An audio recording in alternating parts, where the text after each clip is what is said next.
Hi, this video is to help you get started with the decimals reality check, so the Module 4 reality check. So I think the trickiest part is actually number 1, okay?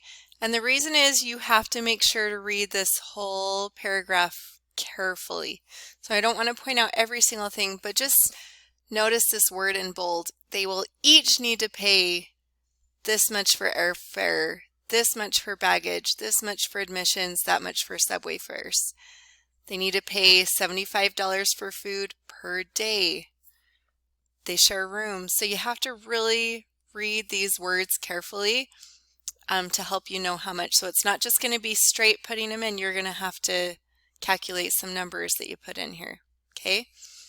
Number 2 is a little more straightforward. This is probably one we all have thought about before. If you're making so much per hour, you work that many hours, we can multiply those together to figure out the total amount. So anyway, once you get that first part, the rest kind of follows.